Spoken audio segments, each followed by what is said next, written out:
थक जाए मन तो पल जीत का याद करो। थक जाए मन तो पल जीत का याद करो, खुद पर विश्वास रखो और फिर शुरुआत करो। Hello friends, good evening to all of you and welcome to the Rajdev study point.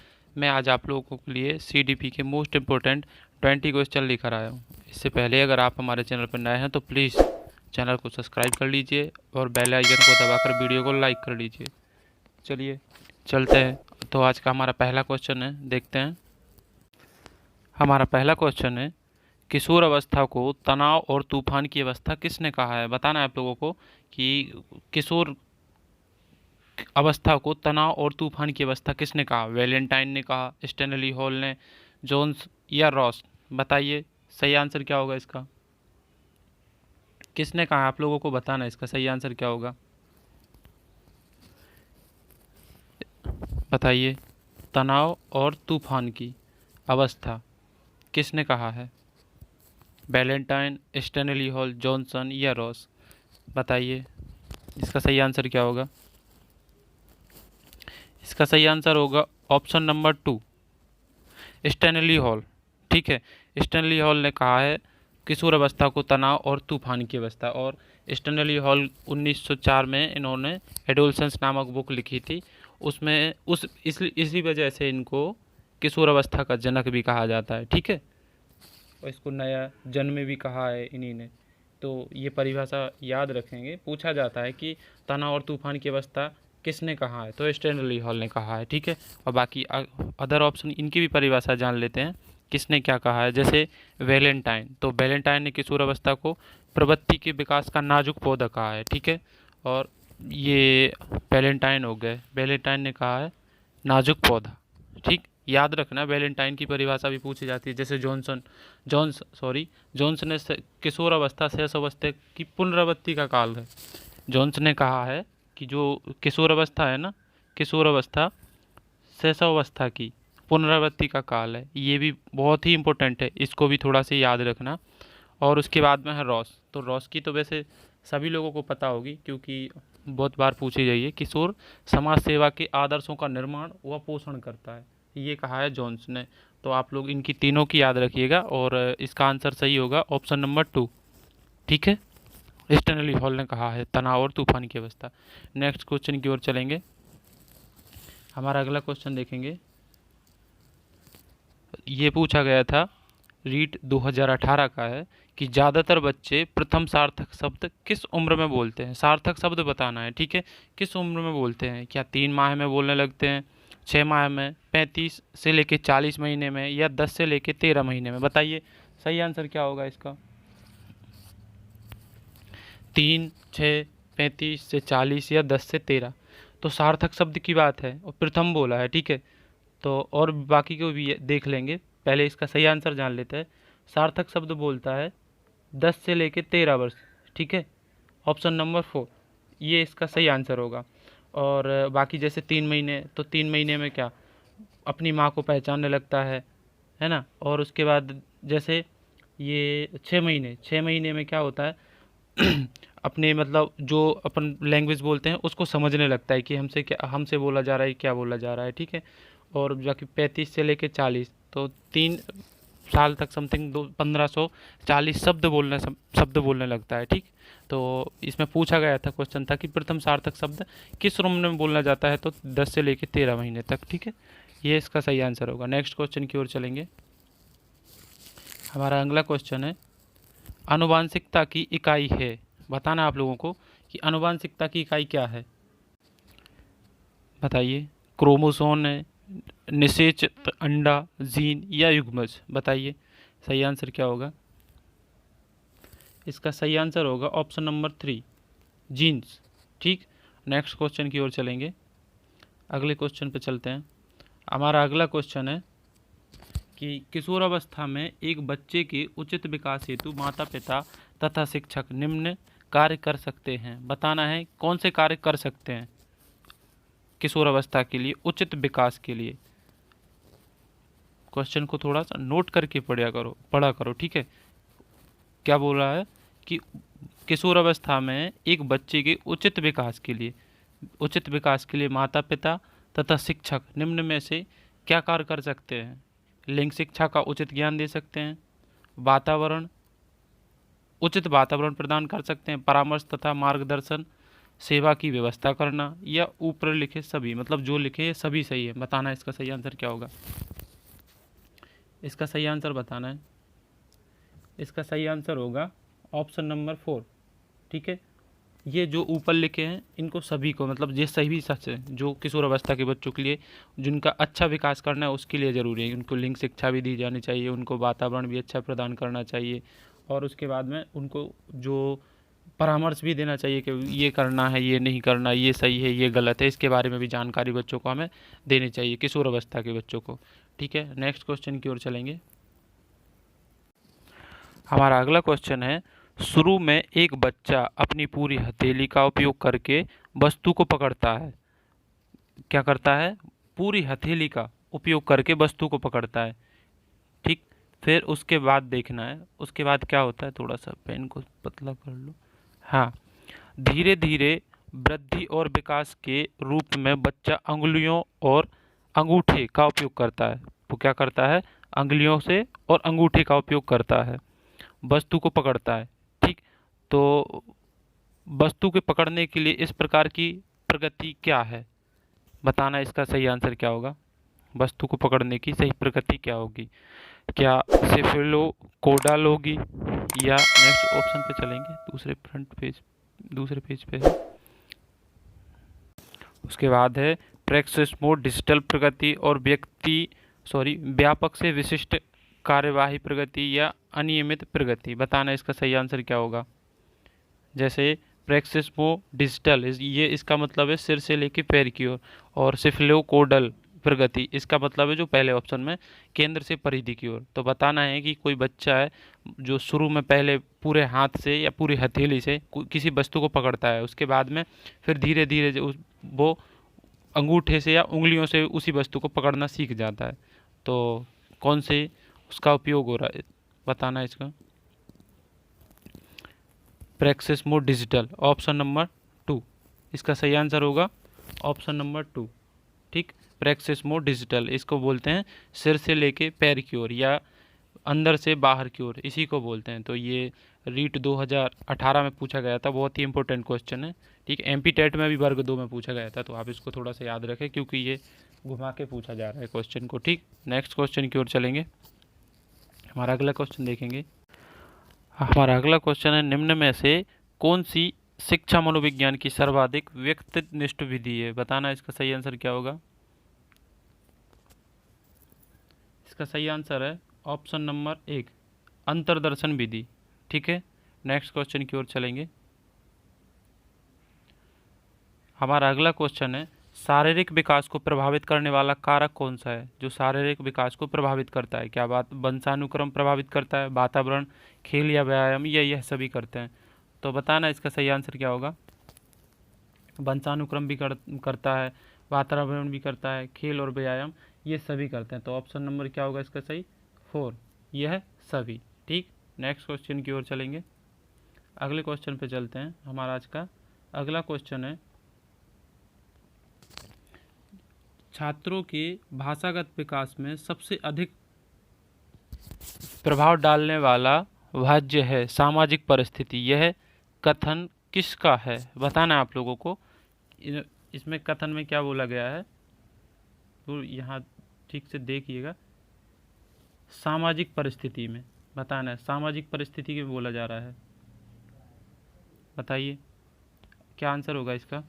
Gene प्याजे, Jerome Bruner, ये ब्रूनर है। ठीक है, ये यहाँ पे थोड़ा सा टाइपिंग मिस्टेक हो गई। ब्रूनर, वाइगोत्स्की या चॉम्स्की। बताना है छात्रों के भाषागत विकास में सबसे अधिक प्रभाव डालने वाला सामाजिक परिस्थिति। सामाजिक को किसने बताया था?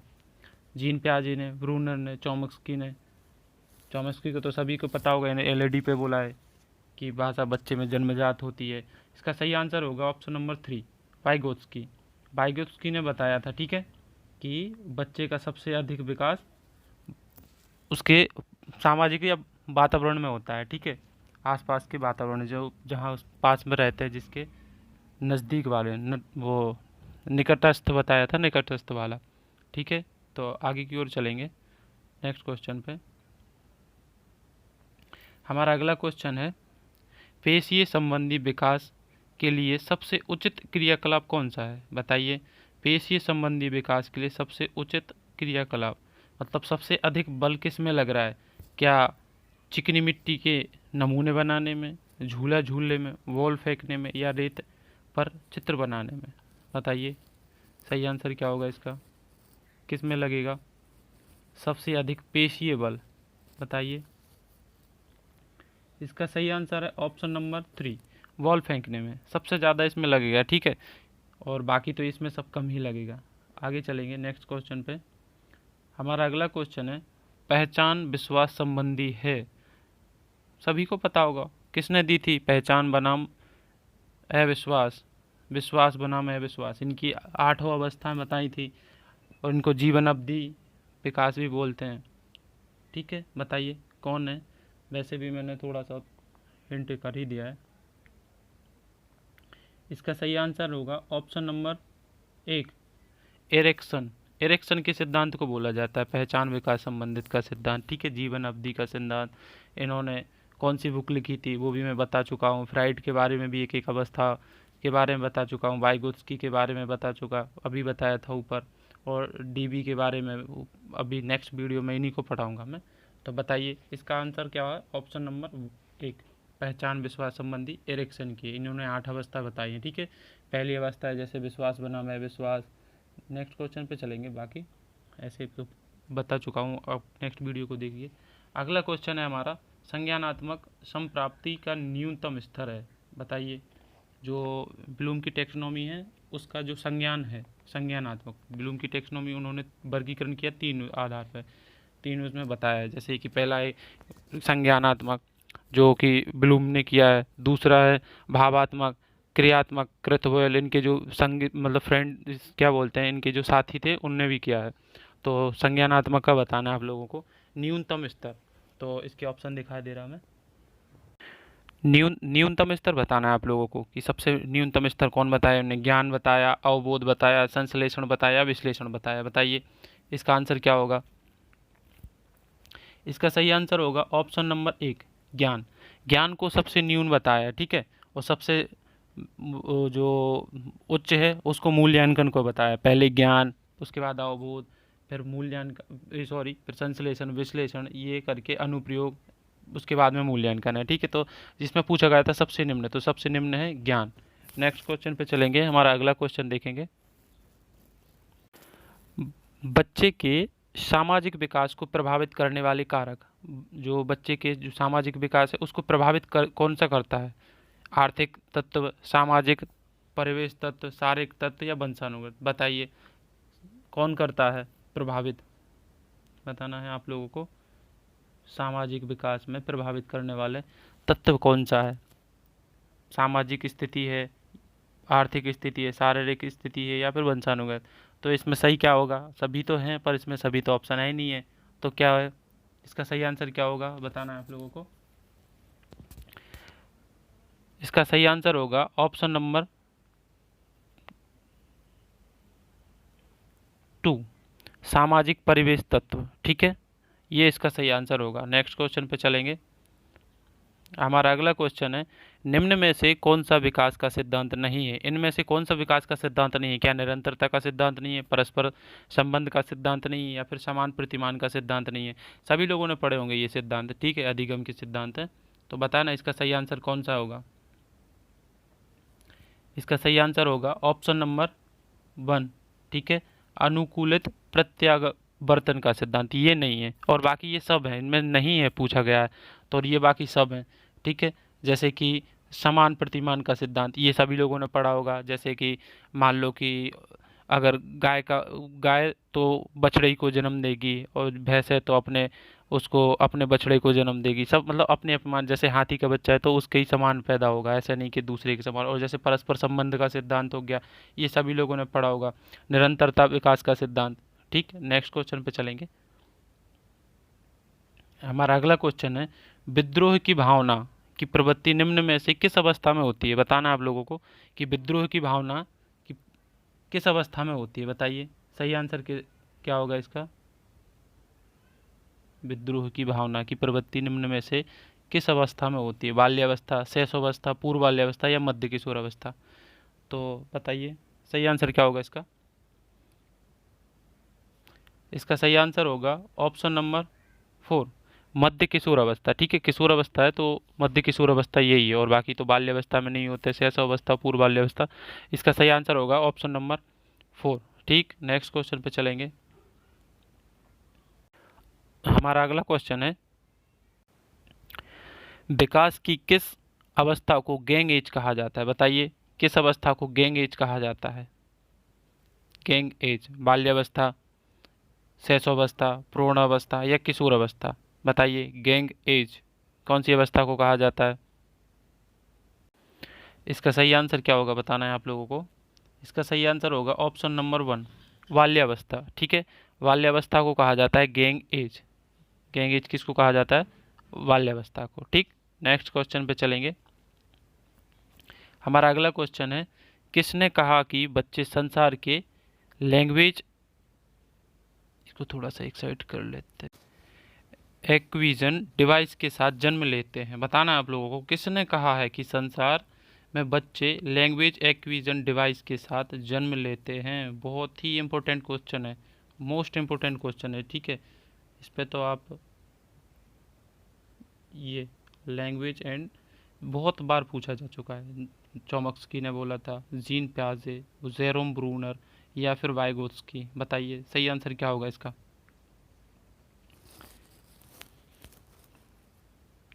इसका सही आंसर होगा option number 1, Noam Chomsky. Chomsky ने बोला था ये। ठीक है, वो एलईडी के बारे में बोला था ना, लैंग्वेज एक्विजिशन डिवाइस। ठीक, कि बच्चों के मतलब जब जब पैदा होते हैं ना तो उनमें पहले से ही भाषा अंदर मतलब उनके अंदर पाई जाती है। ठीक है, और बाकी जेरोम ब्रूनर, जीन प्याजे इनको आगे देख ही चुके हैं। आगे चलेंगे। हमारा अगला क्वेश्चन है, सामान्य संयुक्त कोशिका में गुणसूत्र बताना है, कितने जोड़े होते हैं? 22, 23, 25? यहीं पे मैं लिखे दे रहा हूँ, नेक्स्ट पेज पे तो यहीं पे कर दे रहा हूँ। यहाँ पे थर्ड ऑप्शन है 25 और उसके बाद में 30। बताइए कितने गुणसूत्र के जोड़े होते हैं? सभी को पता होगा इसका तो आंसर। सही आंसर है ऑप्शन नंबर 2, 23 जोड़े गुणसूत्र होते हैं। ठीक, नेक्स्ट क्वेश्चन पे चलेंगे। हमारा अगला क्वेश्चन देखेंगे। हमारा अगला क्वेश्चन है, किसी दूसरी वस्तु की अपेक्षा एक वस्तु पर चेतना का केंद्रीकरण, चेतना का क्या? केंद्रीकरण, अवधान, यह कथन किसका है? कथन है, याद है आप लोगों को? कथन एक इम्पोर्टेंट परीक्षा में पूछी ही जाती है, कम से कम एक डेफिनेशन तो हर बार ही पूछी गई है। ठीक है, तो बताइए, हमें डेफिनेशन को भी देखना है तो अपन साथ में डेफिनेशन को भी लेके चलेंगे। तो बताइए इसका सही आंसर क्या होगा? किसने कहा था? डम्बिल ने कहा था, रॉस ने कहा था, मन या फिर मैकडूगल? बताइए इसका सही आंसर क्या होगा? Option number 2, Ross. रॉस का कथन है जी ये। ठीक है, कि वस्तु का चेतना पर केंद्रीकरण ही अवधान है। ठीक, नेक्स्ट क्वेश्चन पे चलेंगे आगे। हमारा आज का अगला क्वेश्चन है, मानव बुद्धि, बुद्धि नहीं है ये, वृद्धि है। ठीक है, एवं विकास प्रभावित होता है? इसका सही आंसर, इसको मैं ठीक कर दे रहा, यहाँ पे थोड़ा सा ये मिस्टेक हो गया है। ये सॉरी, ये वृद्धि है। ठीक है, बुद्धि नहीं है। मानव वृद्धि एवं विकास प्रभावित होता है, बताना है। मानव का वृद्धि और विकास किससे प्रभावित होता है? वंशानुक्रम से, वातावरण से, ये भी दोनों से, या इनमें से कोई नहीं? बताइए सही आंसर क्या होगा इसका? सभी लोगों को पता होगा। ठीक है, इसका सही आंसर क्या है? ऑप्शन नंबर 3, वंशानुक्रम से भी होता है और वातावरण से भी प्रभाव पड़ता है, वृद्धि पर और विकास पर, दोनों को प्रभाव डालती है। चलें लास्ट क्वेश्चन देखते हैं आज का। हमारा लास्ट क्वेश्चन है, प्याजे तथा वाइगोत्स्की के अनुसार एक रचनात्मक कक्षा कक्ष में अधिगम, बताना है। इसका सही आंसर आप लोग बताइएगा, और ऑप्शन देखते हैं। शिक्षक द्वारा लिखवाया जाता है तथा विद्यार्थी निष्क्रिय प्राप्त करता है। क्या ये बोला था प्याजे ने और वाइगोत्स्की ने कि बच्चे निष्क्रिय हैं? दूसरा है, उद्दीपक तथा अनुक्रिया के जोड़े से होता है। शिक्षक द्वारा पुनर्वलन दिया जाता है तब बच्चे सीखते हैं। या अधिगम करते हैं, या फिर है शिक्षार्थी द्वारा स्वयं सृजन किया जाता है जो एक सक्रिय भूमिका निभाते हैं। सही आंसर क्या लग रहा है आप लोगों को इसमें? बताना आप लोगों को सही आंसर क्या होगा इसका। सभी लोगों को दिख रहा है कि जो बच्चों को लेके चल रहा है वो ज़्यादा इम्पोर्टेंट है, ठीक है। तो इसका सही आंसर होगा ऑप्शन नंबर 4, ठीक है। इसका सही आंसर है ऑप्शन नंबर 4, वो भी आ गया, ये होगा, ठीक। तो आज के लिए बस इतना ही, बाकी नेक्स्ट वीडियो में कंटिन्यू करते हैं। तो आप लोग प्लीज़ बताइए आप लोगों को ये वीडियो कैसी लगी, और इसी तरह के मैं वीडियो लाता रहता हूँ। तो प्लीज़ आप लोग हमारे वीडियो को सब्सक्राइब कर लीजिए और अपने फ्रेंडों को अधिक से अधिक शेयर करिए। बहुत मेहनत करते हैं आप लोगों के लिए दिन और रात, तो थोड़ा बहुत आप लोग इसको शेयर करें तो हम भी थोड़ा उससे मोटिवेट होते हैं, है ना। तो थैंक यू फॉर वॉचिंग।